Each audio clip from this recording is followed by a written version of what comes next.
A warm good evening to all of you. Welcome to today's lecture on India, Pakistan, and China, the nuclear Trijunction. I'm very honored and privileged to be part of this academic session as a part of our internship program. And it's a very important day as well. Today marks 3 years for the Pulwama attack that took place in the Latpura of Pulwama district. And it is one of the most bloodiest attacks that ever took place in the history of Kashmir's insurgency in the past 3 to 4 decades. The aftermath of the situation, India has responded uh, by dropping bombs at the Jaish-e-Mohammed camps near the Balakot, and it indicated a greater strategic significance on the nuclear front, a higher risk-taking, escalation dominance on India's side. And today, 3 years after this particular change in India's attitude towards cross-border terrorism, we are having an academic session on a very important topic. And for this, we have Dr. Manpreet Sethi. Dr. Manpreet Sethi is a distinguished fellow at the Center for Air Power Studies, New Delhi, and leads a project on nuclear security. She's an expert in entire range of nuclear issues with over 100 plus academic publications, and she also combines 24 years of experience in nuclear energy strategy, non-proliferation, disarmament, control, and ballistic missile defense. Her book, Nuclear Strategy, India's March Towards Credible Defense, was published in the year 2009. She regularly lectures at National Defense College to the police and also to the foreign service members. She has also attended and participated and represented India's stance at several flagship conferences in United States, Russia, European Union, China, and India. And she was also an informal member of Prime Minister's Group on Disarmament back in 2012. In recognition of her work, she was awarded the K. Subramaniam Award in 2014 for her excellence in strategic studies. In a rare honor for a civilian, on Air Force Day 2020, she was also commemorated by the Chief of Air Staff for her academic sophistication in the area of nuclear strategy. Dr. Manpreet Sethi, it's a honor for Indian Forum for Public Diplomacy to have you here today. I hand over the platform over to you. Thank you very much. Thank you very much, Rohit, and thank you to the platform for inviting me to speak on this subject, which is of such great, I think, importance and interest to each one of us. Also, I am very impressed with the manner in which Rohit had explained to me the Indian Forum for Public Diplomacy functions, the kind of courses that they run, use the platform for enhancing the intellectual capital of India. And I think that really is just so important because materially, the country will rise to power. Economically, we will get there sooner rather than later. But for India to really make its mark at the global stage, it's the intellectual power dam of this nation which is most important. And for that, we need to tap the youth. We need to inform, have debates with the youth so that everybody comes to the table with an informed view, not just with an opinion which is coming from somewhere. So in that respect, I think dialogues like this are most important, and I'm very happy to have this conversation. Rohit has also drawn our attention to the significance of today, which is the 14th of February, of course, Valentine's Day, and greetings to all of you, but also the day when the terrorists, the Jaish-e-Mohammed, attacked the CRPF, paramilitary forces in Pulwama. And it led to a sort of a paradigm shift in the way India has responded to cross-border terrorism. Talking about the subject that has been given to me today, which is the Trijunction between India, China, Pakistan. And I'm going to start sharing my screen now so that you can basically understand the dynamics of this that we are talking about.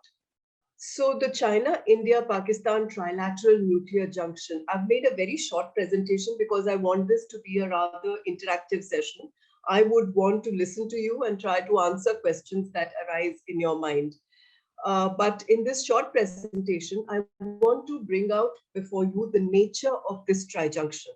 And it's a rather unique situation because in no other part of the world have we seen three countries facing the kind of reality that I'm going to explain to you here. We have three geocontiguous nuclear powers with different doctrines and capabilities. You know, a lot of the nuclear understanding, how deterrence functions, comes from the Cold War period. And that was largely a bipolar confrontation between these two superpowers who were geographically very distant from each other. But what we see in the case of India, Pakistan, China is that we are geographically conjoined with each other, and each one of us in our nuclear capability buildup is focusing on this buildup on the basis of different doctrines. So there is a mismatch at the doctrinal level that you see filtering into how the capability buildup is happening. All the three countries have pending territorial disputes.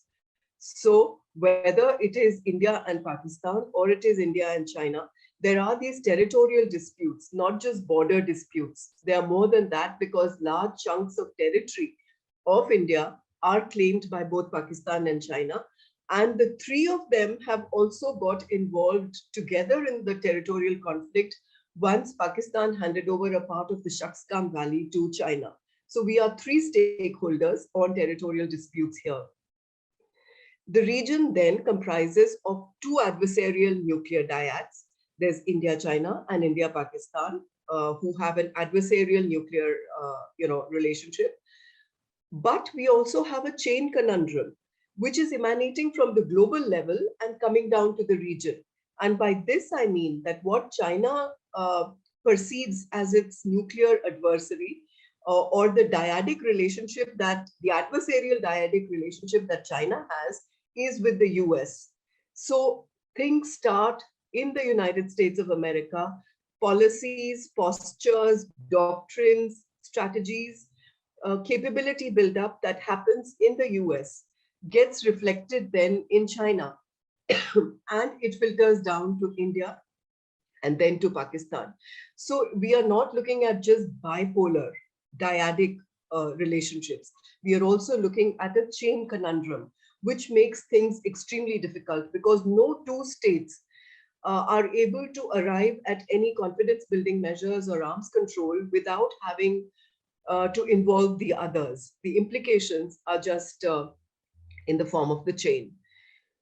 Now, besides the two adversarial nuclear dyads, there is also a benign proliferation relationship between Pakistan and China.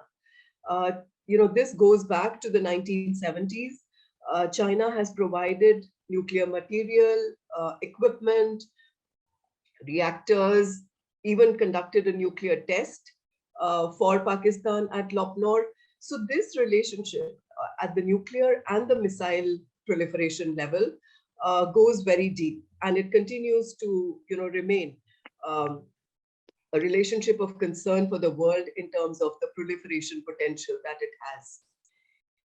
Another very interesting aspect of this trijunction is that you've got one nuclear weapon possessor state that uses terrorism on another nuclear weapon possessor state.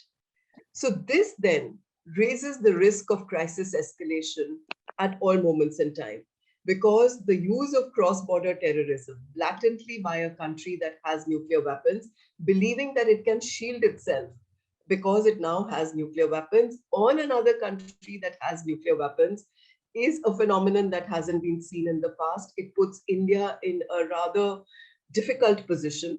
And this is when this nuclear weapon state that sponsors terrorism has the support of another nuclear weapon state in the form of China.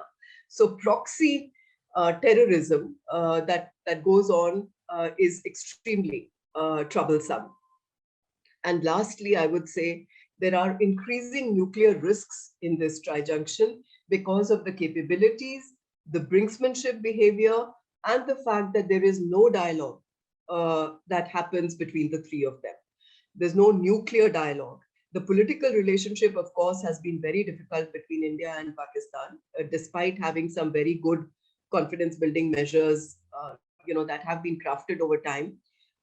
Between India and China, there is no CBM of any kind at the nuclear level. Um, and in fact, because China does not recognize India as a nuclear weapon state, a legitimate nuclear weapon state, the possibility of such a strategic dialogue also looks extremely low at this moment. So this is how I would explain to you the nature of the Trijunction. And we need to keep this at the back of our mind as we go over some of the other aspects I want to bring out. If we look at some of the regional trends now, and I want to bring out two of them. One is in the aspect of nuclear warheads, nuclear weapons, and the other is in terms of missiles. So the regional nuclear warhead trends, we see the warhead inventory buildup is steadily increasing in all the three countries. China has the biggest arsenal after US and Russia. And of course, US and Russia have arsenals which are several orders of magnitude more than what China has. But according to the latest projected guesstimates, China has about 350 nuclear warheads. And in the last 6 months or so, several new silo sites have been cited in the case of China, where it has led the US Department of Defense to reach the conclusion that the numbers of China's nuclear arsenal are going to grow rapidly and reach perhaps 1,000 by the end of this decade. So we are looking at a growing arsenal in the case of China. And why this is significant is because China had been known not to grow its arsenal for a fairly long period of time. I remember following the US Department of Defense reports from 2000 onwards. And from then on, they have been saying that China's nuclear arsenal is going to grow rapidly and reach something like 1,500 nuclear warheads. Between 2000 and 2022, that did not happen. But it is looking alarming today that the numbers are growing. And there are reasons why China is doing that. But the fact that the numbers are growing, and as I mentioned, there is a chain conundrum, those numbers then begin to impact how India is going to look at its own nuclear arsenal requirements for deterrence, and Pakistan then is going to follow suit. We also see a steady rise in India and Pakistan's nuclear warheads. According to the numbers that come out by organizations like SIPRI, the Bulletin of Atomic Scientists, these numbers have been increasing by something like 10 to 12 every year for the last many years now. There are no existing checks or any way of arresting the fissile material production in these countries. So whether it's enriched uranium or it is plutonium, both of those routes are available to the countries to increase their nuclear warheads. Each of the three countries is working on its own concept of credible deterrence. So China used to talk about minimum deterrence, credible minimum deterrence, but it has moved on from there to what the Americans now like to call limited deterrence. So it's no longer minimum, but it is more than minimum, and it has graduated to a higher order. India, as per its doctrine, has maintained credible minimum deterrence, and we don't see, I'm sorry, is there? So India sticks with credible minimum deterrence, and Pakistan is looking at having again moved its needle from the idea of credible minimum deterrence to full spectrum deterrence.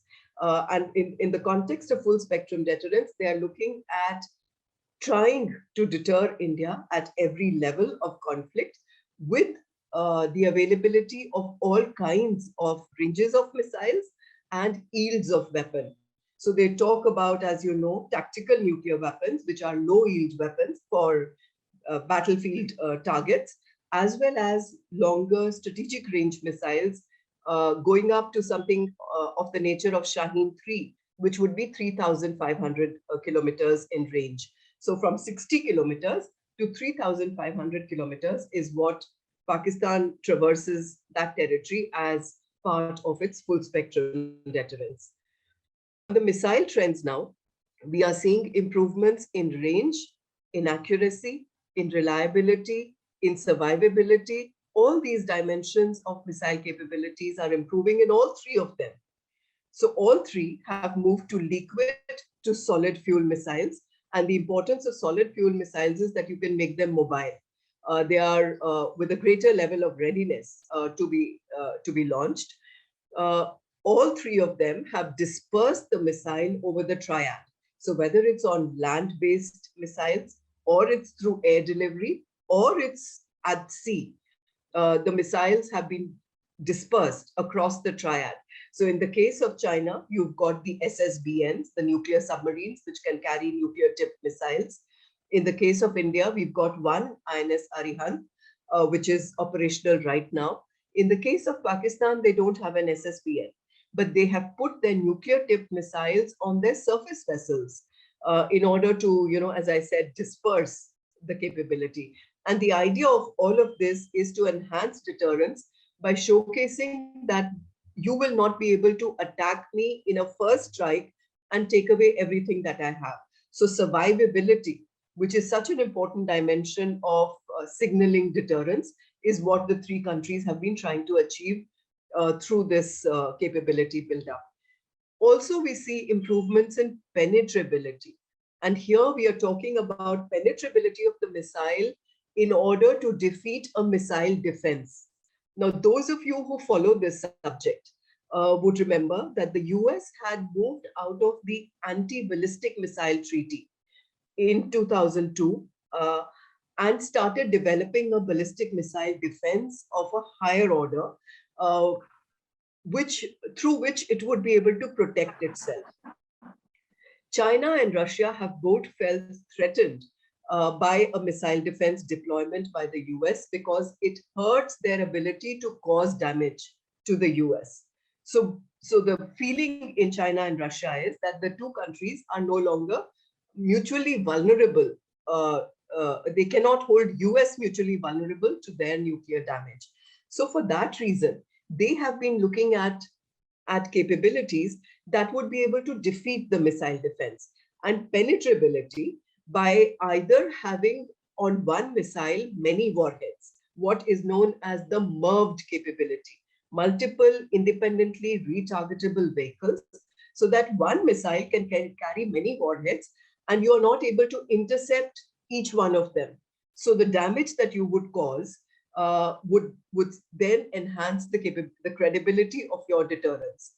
Or you are making the missile MARVed, which is maneuverable re-entry warhead. So once the warhead has detached itself from the missile, it will maneuver so that you don't know the predictability of the trajectory of a warhead, and therefore it can hit you anywhere.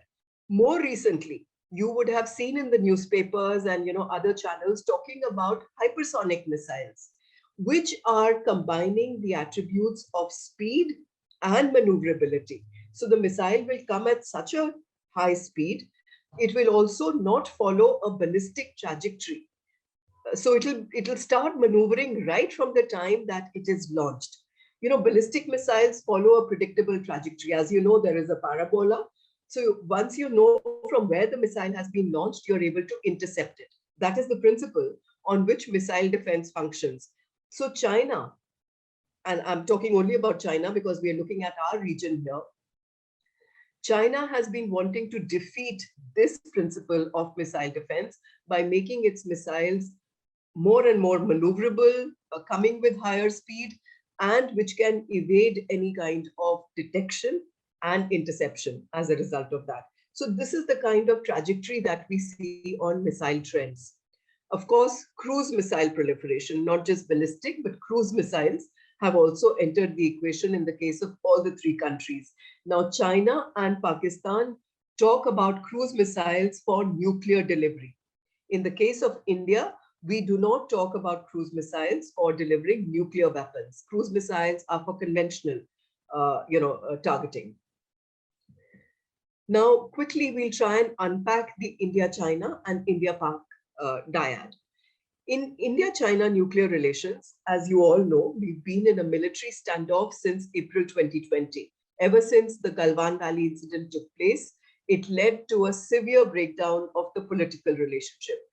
So the kind of bonhomie that had developed with the Chula diplomacy, our prime minister going to Wuhan, etc., all of that suddenly collapsed. once this rather deadly clashes took place, leading to the loss of lives on both sides.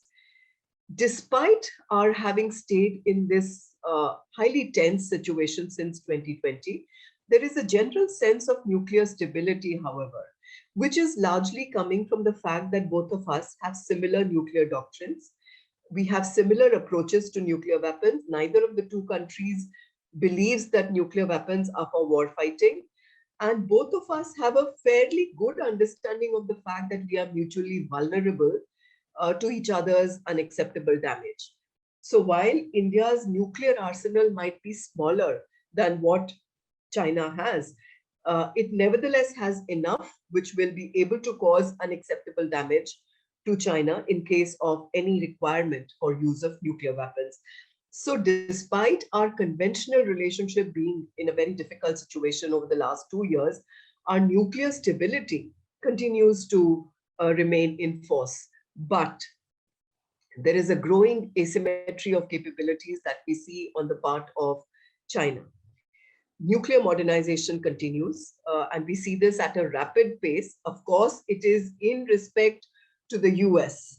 For China, the terms of reference for its nuclear capability buildup is the United States of America.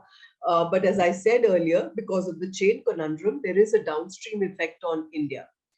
There is an increased ambiguity in the case of China's nuclear posture today because of the manner in which it is projecting its deterrence. So it has started talking about dual use capabilities of its missiles. So the missiles could carry both conventional and nuclear warheads. And when you see a missile coming at you, you don't know what it is carrying. And also the missiles are co-located in several of the brigades and the units.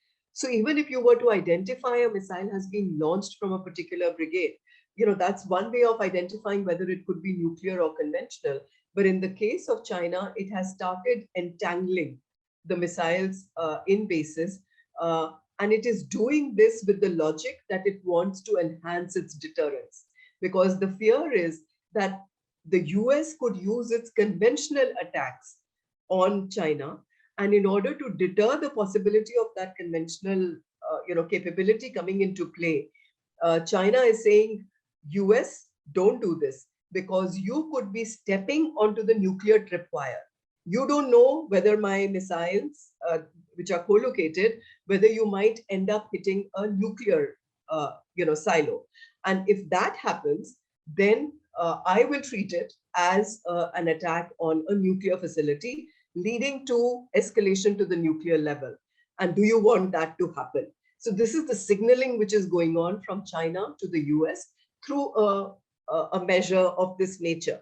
But again, this makes things difficult for us because the same ambiguity is going to then make us go down a rather risky slope in case of a crisis situation. There is also lack of clarity on intentions.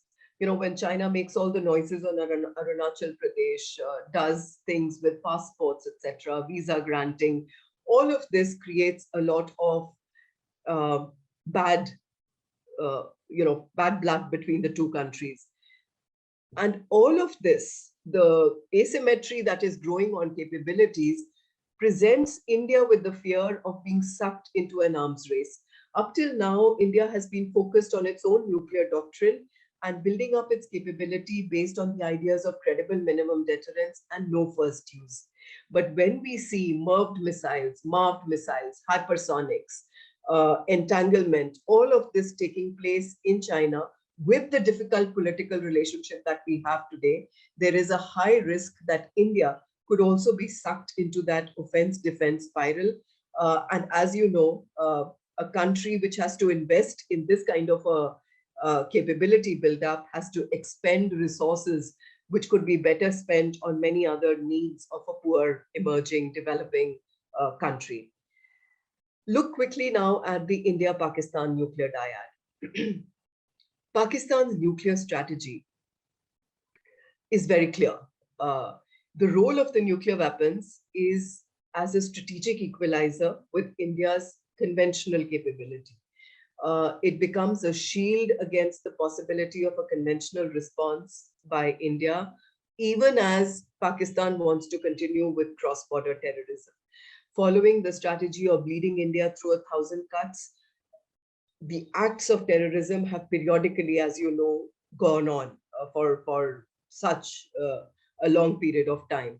But with the acquisition of nuclear weapons, the larger understanding then of Pakistan was that India will not be able to respond because of the risk of a conventional action very quickly escalating to the nuclear level. So it becomes a shield to protect itself against the possibility of a conventional response. Now, in order to keep on sharpening this shield, Pakistan indulges in deliberate projection of uncertain behavior. So brinksmanship through the idea of uncertainty and a projection of irrationality. You know, the whole talk that comes about the moment India steps into our territory or does any kind of a conventional operation against Pakistan, there would be escalation to the nuclear level.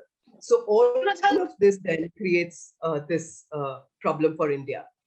Pakistan likes to play up the nuclear shadow, indulges in risk maximization in order to not just deter India's conventional response, but to also play on the Western fears. Because the moment the international community gets very worried about this, they would then like to constrain India's action at the conventional level, providing Pakistan with that advantage of having gotten away with its acts of terrorism. So the risk of escalation is meant to deter, and there is no interest, therefore, in crisis stability. Rather, if you would see in terms of every crisis, at the beginning of a crisis, there is always larger noise about drawing attention to the nuclear capability of the two countries and how there could be a dangerous situation in the region. So the idea of tactical nuclear weapons, dual-use cruise missiles, sea-based missiles, which I explained to you earlier, all of this is to create that instability at the lower levels to ensure that there's no step up to the escalation at the conventional level because of the risk of moving on to the nuclear level very quickly. Now, India's dilemma as a result of this kind of a strategy is that how do you respond to terrorism then? Because for us, nuclear deterrence is very well established. Conventionally, we can take care of the country. But when it happens at the level of terrorism, and India does not want to get drawn into a larger conflict, which would distract it from its economic growth and trajectory, how do you then respond to terrorism? How do you punish that kind of a behavior? How do you execute your conventional operations? And how do you make Pakistan's nuclear weapons redundant to your conventional operations, where India can undertake some kind of an exercise to a punitive exercise, but at the same time, not lead to a situation which could move up the escalation ladder. So to obviate the risk of escalation, then we saw certain kinds of operations that took place in 2016 and 2019. We had the surgical strikes after the Uri attacks in 2016, and then the air strikes after Pulwama in 2019. The significance of these strikes is not in the numbers that were killed. You know, there was this whole debate that you will remember after the Balakot attack, which said how much of the building was destroyed, how much of the terrorist infrastructure, how many terrorists were killed in that airstrike. That really did not matter, because creating those many number of terrorists is so easy for that country, which has a large terror infrastructure, that it would not really matter how many you've killed. What was important, what was the significance of this attack was that there were three messages that were given: that India can punish at will, and that it need not be just restrained to the Pakistan occupied Kashmir, that you can calibrate the use of force, so it doesn't have to be the full strength of a conventional operation, but that it can be a flexible response tailored to reduce collateral damage of any kind and get to make a point, and that this undercuts Pakistan's nuclear strategy of brinksmanship. What they keep saying every time that we are going to go up to the nuclear level, it's not all that easy to go up to the nuclear level. So it dented the image of the armed forces of that country. But what is important for India when we are looking at our response options is that we need to be ready for the long haul on terrorism. There is no easy answer to this. Nuclear weapons are not the answer to terrorism. And therefore, we will have to keep looking at conventional options that can be calibrated and which will reduce the risk of escalating to the higher level. My last 2 or 3 slides now, where I'm going to talk about, have nuclear weapons brought us security? Because this is a question that comes up again and again. If China can still do the kind of actions it has done at the LAC, and if Pakistan continues to bother us with its acts of terrorism, then have nuclear weapons really brought us security? Well, the answer to this is yes and no. It depends on how you define the role of nuclear weapons. So if you were expecting nuclear weapons to answer the questions which I've just raised about what continues from our adversaries, then no. But if we look at the nuclear deterrence which was necessary, the possibility of nuclear blackmail or coercion, against that, yes, we have been safeguarded by the presence of nuclear weapons. The role of nuclear weapons in India's nuclear security strategy is extremely narrow. It is only to safeguard ourselves against nuclear blackmail or coercion. It is not to address terrorism from Pakistan, and it is not to bridge the conventional asymmetry that we have with China. So then the next question that comes to your mind is, why not give nuclear weapons these roles? Why have we kept the role of our nuclear weapons so narrow? And the answer to this is because of the limitations of credibility of nuclear deterrence. The concept of nuclear deterrence rests on the pillar of credibility. It must look credible to the adversary that you will use your nuclear capability for a certain contingency. And because the nature of the nuclear weapon is that it is a weapon of mass destruction, you cannot easily use this weapon for every contingency. It is not credible to do that because there is no political objective. Even if there was an attack on India, a terrorist attack on India from Pakistan, is that going to be a political objective worth the cost of getting into a nuclear conflict with that country? Even if there was this salami slicing that has been happening from China at the LAC, is that going to be reason enough for India to then move into a nuclear conflict domain? By threatening the use of our nuclear weapons against these scenarios, do you think it makes sense for India to step onto that step of the ladder, and it would be credible in terms of the cost that we will incur in return for that action, which would be in the form of nuclear retaliation? So the other threats that we face, and threats other than the nuclear threat, so other threats have to be catered for through other instruments, and these instruments I find in the spectrum of diplomatic, information, military, and economic, the dying spectrum. That is where we have to find our answers for dealing with the kind of challenges that we face from our nuclear armed adversaries. At the nuclear level, we can very well take care of them. It's the other kinds of conflicts which are being inflicted upon us from behind the shadow of nuclear weapons, which are really the biggest danger. And the answers to them have to come from the dying spectrum, not by moving up the nuclear ladder. So the last thing I want to say is that the things to remember with nuclear weapons are, they are not just more lethal conventional weapons. There's a general tendency to say a nuclear weapon can be used rather casually, irreverentially. That's a wrong approach, because these are not just more lethal conventional weapons. Do you all remember what Hiroshima and Nagasaki were like? They were just 15 and 20 kiloton weapons, not even intelligently used, because today we understand how the nuclear weapon can be used far more intelligently. And yet 75,000 and 85,000 people vaporized in minutes when this weapon was used. That's been the only use of the weapon. And with that came the understanding that it falls in a completely different category, must be treated differently. It's a weapon which is best suited for deterrence by punishment, not by war fighting. the idea that you can use this weapon in order to achieve a military objective has never been proven. There have been so many war games, there have been so many war scenarios where the weapon could have been used. Remember the Cuban Missile Crisis? 60 years this year of the Cuban Missile Crisis.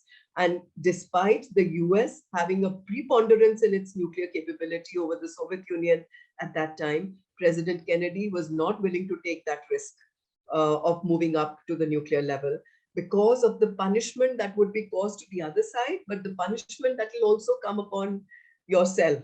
So no political leader will ever find it easy to think about the use of the weapon. More recently, people have started talking about the idea of a small nuclear weapon, which is like micro nukes. But in the case of India, China, Pakistan, the Trijunction that we are talking about, the densities of population are so high that there is nothing like a small nuclear weapon. We have to be very careful in the use of this language because there is nothing like a limited nuclear war. The idea that tactical nuclear weapons will be used and then, the conflict can stay at the tactical level, impossible ever that once a weapon is used that you will not see escalation to the strategic level. In fact, India does not even make a distinction between tactical and strategic. A nuclear weapon is a nuclear weapon which will take the conflict, the relationship to a completely different level, and no one knows where it would go from there on. So nuclear weapons, like potato chips, no one can use but one. And that's where I will end my presentation, having brought to you some points. Yeah, thank you very much, ma'am, for that really wonderful session. And we can make the platform open to questions. Anyone having any questions or a point to make, you can just raise your hands. But before that, Asta, I'll come to you. I'm really sorry, but let me take one single question. So Pakistan has recently come out with its first security policy, and it also mentioned something about India having access to advanced technologies and also India being part of the nuclear supplies group. While it talks about maintaining cordial relationship with its neighbors and also with much of the South Asian countries, several strategists have also postulated that the tone and tenor of its language in its policy document did not really change. So do you think this is just an exhibit, especially in terms of portraying its nuclear strategy, or do you think we could see some change given the fact that there is more scrutiny on Pakistan by the Financial Action Tasking Force or by the international organizations? Thank you, ma'am. Over to you. Thank you, Rohit. Good question to start with. So yes, everybody has been very excited with this new national security policy that Pakistan has brought out. It prima facie looks like a great document. They are making all the right noises. And I'm not surprised that they have brought out this because there is so much international pressure on them to do the right thing on national security. Because whether it's, as you mentioned, the FATF, the IMF, the economic, a straight path that they are being asked to take on many of this. So they are projecting to the world that there is this national security policy, which, has been seen as being citizen-centric and that human security is a part of what they're talking about with national security.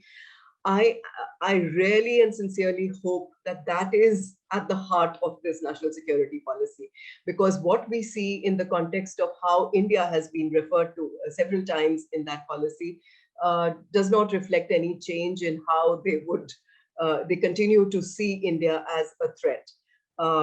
So, and this, to understand this, we also need to understand the larger political and social structure of Pakistan, because for them, the military, if it has to retain the centrality of position in the political structure, it must create a threat for which it is then able to acquire all kinds of monetary, financial support, etc., in order to build up a capability. So maintaining India as that phantom, as that threat, is very important for them, and that continues. I really hope that that will change at some point in time, and the two countries can find ways of living comfortably with each other, at peace with what each one is. You also mentioned that they are concerned about India's growing capabilities. Well, I'm not surprised, just as we are concerned about China's growing capabilities. And as I said, Pakistan several times like to present to us a strategic restraint regime. It does that at the international level too, to say that we are offering a restraint regime to India, but India is galloping ahead in its capability build-up. Unfortunately, there is nothing that can happen on a restraint regime between India and Pakistan till the shadow of China is somehow not minimized. So unless we bring in China into this picture, I don't see a future for the restraint regime. India is currently not a member of the NSG. We are wanting to be a member of the NSG, but fortunately for India, the NSG has exceptionalized India, so we are able to tap into international nuclear commerce for our civil nuclear needs. And that again is something that has distanced us or distinguished us from Pakistan. Because for a long period of time, all of these international regimes treated India and Pakistan in the same way. But what has happened with the Indo-US nuclear deal and the NSG exceptionalization is that we are dehyphenated from each other. So India is at a different level altogether on its relationship with the international nuclear order. Thank you very much, ma'am. Asta, you can go ahead. Asta, you are here? Oh, thank you. Yes, sir. Am I audible? Yes, you are, Asta. You are. Okay, ma'am. Ma'am, I just wanted to make a clarification. When you said that have nuclear deals brought us security, could you please repeat that point? I didn't, just elaborate a little bit. I couldn't get that. Okay. So the question which I was asking, which is often asked to me, so I was presenting that to you, to say, have nuclear weapons brought us security? Because the people, which I'm often asked is, what have we achieved with the presence of nuclear weapons if we continue to be heckled by our neighbors on both sides? So have nuclear weapons brought us security? And my answer to that question was, yes, it has, or no, it has not. It depends how you answer that, how you look at the role of nuclear weapons to answer that question. So if you believe that the role of the nuclear weapons is narrow, which is how India defines nuclear deterrence for itself, then the nuclear weapons have brought us security, because it's only for that narrow purpose of nuclear weapons that we were looking for acquiring nuclear weapons. But if you start thinking about nuclear weapons not having addressed the issues of terrorism from Pakistan or salami slicing by China, then no, they haven't brought us security.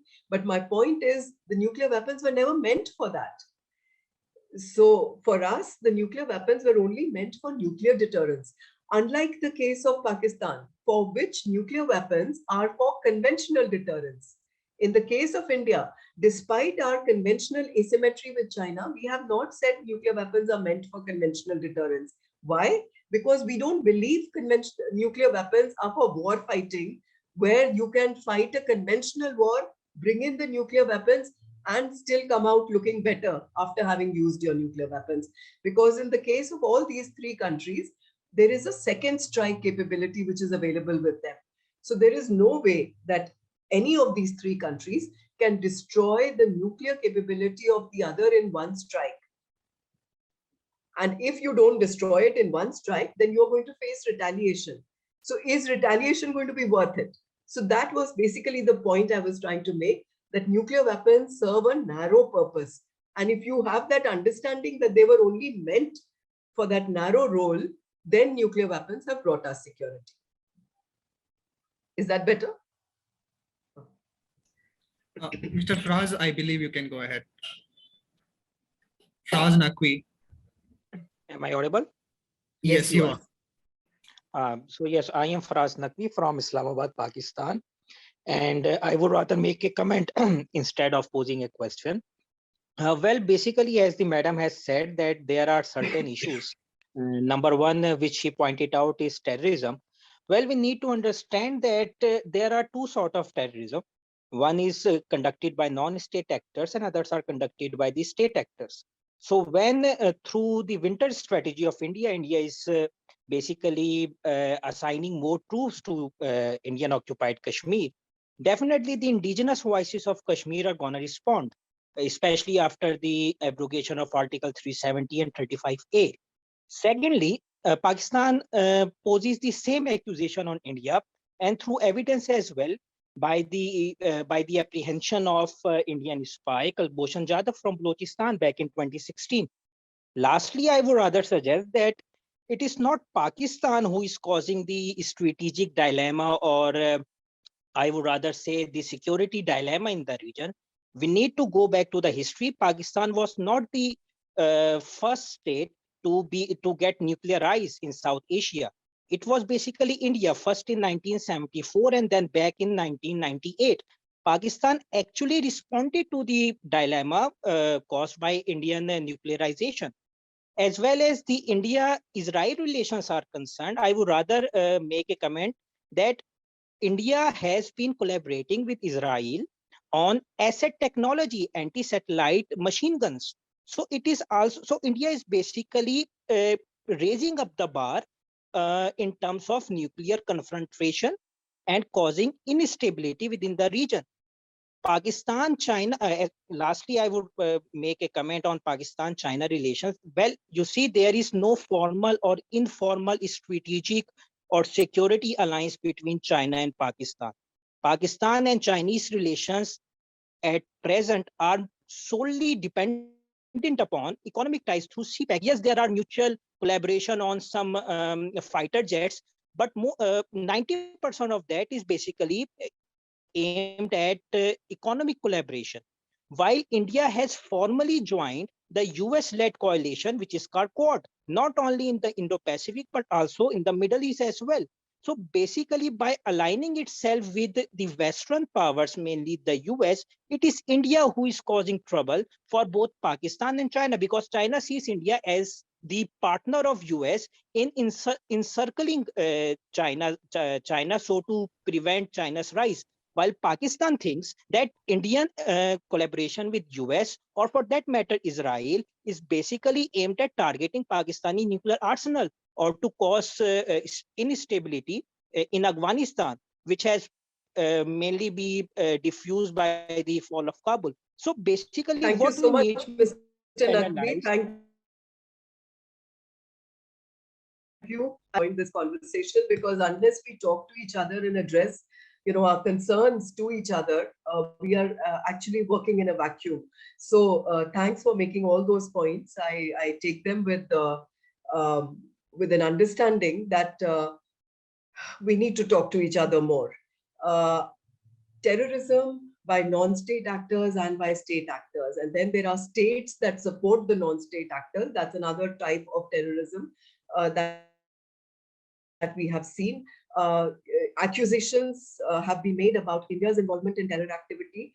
Unfortunately, the kind of evidence that would stand up in courts at the international level have never been produced, and therefore we can continue to make these accusations, but it will not get this relationship going. I mean, I think youngsters at both sides want to see a new relationship between India and Pakistan, and we need to get out of this tendency to brush over what is very visible and what really has not been proven up till now. India was not the first state to go nuclear. I would not, start the nuclear journey of this region in 1974, but in 1972, when Prime Minister Bhutto had then called, scientists in Pakistan to say that we will eat grass, but we need to go nuclear. So that journey started much before that. Of course, China got us all heckled in 1964 when they tested their nuclear weapons. But then we all understand how the relationship also between China and Pakistan developed. The nuclear proliferation is very archival history of all of this is available today in several books. I don't need to go into them except to mention, I mean, just look at Gordon Correa's Shopping for Bombs or Deception. by Adrian Levy. All of this is documenting in great detail about the kind of relationship that developed between China and Pakistan. Today, yes, CPEC is the linchpin of the two countries, but the strategic dimension of that relationship, I don't think is lost on any of us. Now, India-US relations, which have been a cause of concern. I think India has been extremely cautious in forging this relationship with the US because of its sensitivity to how this could be perceived by China. And there was this general tendency, I would say, till before 2020, to try and cause the least amount of concern or angst to both Pakistan and China about its relationship with Pakistan. If anything, it is China's behavior and its relationship with Pakistan, which is pushing India towards building a closer relationship. And I think even till today, we are trying to follow a rather balanced act on this. We have not spoken about alliance. Partnerships have not spoken about military dimensions of those partnerships. They've largely been for ensuring certain peaceful tendencies within the region. As I said, we have different perspectives on things. And unless we have conversations and talk to each other, we will not be able to address the misperceptions that are being created because of our not having a dialogue. So I do want to thank this platform for giving me a chance to address some of the concerns of Mr. Naqvi. I don't think he will be convinced in one meeting, but the more we talk to each other, we will try to understand each other better. But thank you for your comment. Thank you, Mr. Naqvi, and thank you, ma'am, for addressing that question. Grant, I believe you can go with your question. You're here? Am I audible? Yes, you are. Good evening, ma'am. Good evening, everybody. It's always wonderful to listen to you, ma'am. And my question to you is, primarily when we look at the analysis of the arms control negotiations and the fact that the possibilities of a arms control in the region, the studies have shown that China has been reluctant on coming on the table for arms control negotiations, primarily because they want US and Russia to take it forward, or they should not be looked into blackmailing the entire region per se.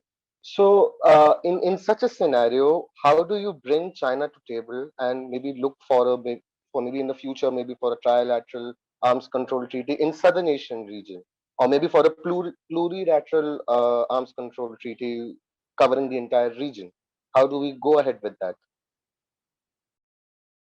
Thank you, Grant, but that's a rather difficult question to answer because, as we all understand, China has been extremely hesitant to participate in any arms control. It has continued to maintain that its arsenal is much, much smaller than what the US and Russia have, and that they should come down to lower levels before it can start participating in any kind of an arms control. However, I think the kind of rapid increase that we are seeing, so while it finds that US and Russia will not come down to its level, it is raising itself up to that level in order to perhaps join at some level of parity with them, to have a certain amount of leeway about what it can give up in exchange for arriving at something which would be worthwhile. Also, a lot of this will depend on the political relationship that develops between US and China. And we don't see a good relationship there right now. In fact, all of the nuclear dyads, and this is what is so significant of today's times, that all of the nuclear dyads are not in conversation with each other. Rather, there is a high level of mistrust between all of them, whether it is US-Russia, US-China, China-India, India-Pakistan, US-North Korea. Each relationship is in a difficult situation, highly stressed, and you don't see any of them moving towards arriving at any good understanding of how to address the risks. In fact, the biggest problem I find is that there is no shared sense of risk at all. Each country feels that they can manage the risk.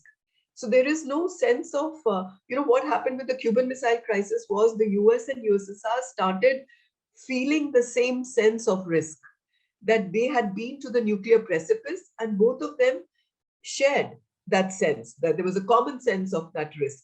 That is not there in today's times. So different countries are behaving differently, and some are believing that by increasing risks, we are actually increasing our deterrence. So that is why there is little chance that China will come to the table very easily. One way could be for the US and Russia to, have greater depth of their strategic stability dialogue. And because of the Russia-China relationship, Russia is able to bring in China into this dialogue at some point in time. But it might, I mean, it'll take quite a lot of change of the current political combinations that are existing for anything like this to happen. And right now, if all of us are watching what's going on in Ukraine, so the Russia-US relationship is going through such a difficult patch of its own, that to talk about arms control in today's environment looks very difficult. Thank you so much, ma'am. Right. Anshuman, you can go ahead. Hello, everyone. Good evening. Am I audible? Yes, you are. Yeah. I just had this question. It's not related to a nuclear part, but nuclear energy part, something of that sort.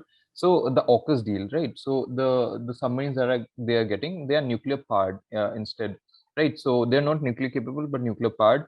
And I was confronted with this question that it would have been very beneficial if India could have got the deal, but now that India has not got the deal, and it's the Australians that have got the deal. So, but whatever be the scenario, it is the nations in the Indo-Pacific who are getting these, nuclear-powered submarines. So it increases the level or the amount of such submarines in the region. And we have had empirical evidences that China again and again tries to come up with its submarines in the territories of Indian waters, right? So then, how does these submarines or the increased number of these submarines is there any strategic benefit of India in supporting more and more Indo-Pacific countries who are anti-China, or at least believing in the idea of democratic rule of sea and stuff like that, having any benefit to India in this region? So the AUKUS deal that you've mentioned, Anshuman, I have seen it from two dimensions. If one is that it brings certain benefits, advantages to India, and the other is that it creates certain risks for India. And it depends on which lens you want to look at it from. So in terms of the advantages, that it is providing a capability to a partner of India on the Quad and Australia, given that the Quad membership is largely in order to address the threat which is being perceived by everyone from China's increasing footprint in the region and its aggressive behavior in the region. Therefore, if this capability was to come to a country which is a partner of India in that sense, it will increase, it will bring benefits for us as well, spin-off benefits for us as well. But at the same time, my worry is that this is going to be a long time in coming, because like the Indo-US nuclear deal, which followed all the procedures, which led to rather fierce debates in two democracies, India and US. There was a lot of churning on or thought process, brainstorming within these countries, and we saw that the Indo-US nuclear deal dragged from 2005 to 2008 when it was finally signed. In the case of the AUKUS, I'm expecting that time period to be even longer, because you're looking at transfer of technology for nuclear propulsion, which has not been done in the past. And you're also going to include the IAEA on how the safeguards are going to happen in this case. So the procedure is going to be long. The technology is very difficult to absorb by a country like Australia, which has no experience on nuclear reactors, except for uranium mining. They don't, and a small research reactor. They don't have any operational experience of nuclear reactors. So the build-up of this capability is going to take a long time in coming. And in the meanwhile, countries that don't follow processes, that don't necessarily go by the rule book on proliferation, could provide this kind of a platform on lease or transfer two other countries which could be of concern to India. And I'm talking here about the possibility of China providing this kind of a technology or platform to Pakistan. So our concerns could actually grow. You know, while the US is trying to resolve its security dilemma by moving in this direction, it could add to India's security dilemmas actually by doing this. So we have to be careful on how we are looking at it. So while, and if you see, India has been very cautious. We've not really welcomed or, you know, said anything very welcoming about the AUKUS. We are looking at the development as it is happening because of these concerns that arise for us. So while, as I said, the Indo-US nuclear deal followed a process, the China-Pak strategic cooperation has not. And similar things could happen again on the nuclear submarines as well. Right. Thank you Bilal, so you much. can go ahead. Yeah, first and foremost, good evening, ma'am. So my question is some sort of juxtapositional scenario. So in the case of Cold War, we saw two nuclear superpowers, at proxy with each other. And then there were non-nuclear states like India, Egypt, the non-aligned movement which was created. This was so as to balance out between one nuclear power with respect to the other so that these states can gain the security benefits and economic benefits as and when necessary to the situation. So if we, in a juxtapositional scenario, bring that current scenario and dilute it to the Asian affairs zone. So we see that we have three nuclear powers, China, Pakistan, and India. And then we see nations like Sri Lanka, Afghanistan, Sri Lanka, Maldives, and, the South Asian nations. What is the kind of approach these nations, or what is the kind of role these nations are going to play? Is it going to be somewhat similar to what the non-aligned movement was doing by tackling USA and erstwhile Soviet Union of that time? Or are they just going to pick a particular side and therefore try to maintain the loyalty in terms of geopolitical scenarios? Thanks, Bilal. Rather interesting question that you posed. See, non-aligned movement states could manage to have a stake in the system. They had a voice in the system because of the block, the jointness or the common platform that they were able to exploit in the form of the non-aligned movement. So they had a strong voice. And since the United Nations works on the basis of majority, the votes of countries, the blocks, when they come in with large chunk of votes becomes extremely important. So that's where they were able to play a role. Unfortunately, the other states in the region don't form a block of that kind. So they come to the table with their individual advantages, leverages, but they will not be able to play that kind of a role that NAM was able to play in the Cold War politics. That's my understanding of the situation. And I don't think any regional organization at this moment is able to play that role in this region. In fact, SAARC unfortunately has not lived up to its potential. That could have been one sort of a factor in trying to temper the behavior of the three countries, but unfortunately SAARC doesn't have that clout. And I don't see any other regional organization that can have that kind of influence on the behavior of these three countries right now. Thank you, ma'am. We are running out of time. Priyal, we will take one last question. Go ahead. But to just add, as an extension to Priyal's question, I just want to ask, General Bipin Rawat has always talked about two-front war with Pakistan and China. And I just want to talk about the possibility and the capability. Where are we and can we really deal with it? Priyal, you can go ahead. Good evening, everyone. Thank you, ma'am, for such an enlightening session. My question concerns the Non-Proliferation Treaty. Since India is not a part of that treaty because it is concerned that the resolution does not provide a long-standing expectation to nuclear disarmament. And if India were to be a part of this treaty, it would have to ultimately disarm its nuclear weapons, and it would be bound by international law. And if countries are genuinely serious about the severity that nuclear weapons pose, what, according to you, should a revised nuclear non-proliferation treaty look like? That's my Okay, question. Thank you. great. Great, thank you.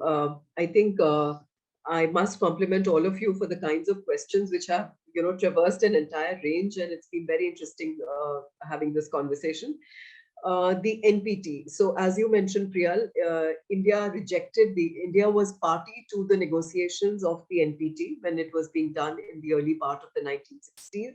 But once the treaty was formulated in the form it was, creating this distinction between two types of states, and the arbitrary line which was set 1st of January 1967, if you've not tested a nuclear weapon, then you will remain a non-nuclear weapon state forever. The focus on non-proliferation was so much more than on disarmament, which was really how India was visualizing the objective of the NPT. And as a result of that, we decided to stay out of the NPT. And in the formulation of the NPT as it exists today, there is no scope for accommodating India into this. Because you can neither join as a nuclear weapon state, nor can you be a non-nuclear weapon state. Can there be an amendment to the NPT to accommodate India? Looks extremely difficult, because countries in today's times don't seem to have much appetite for these kinds of amendments.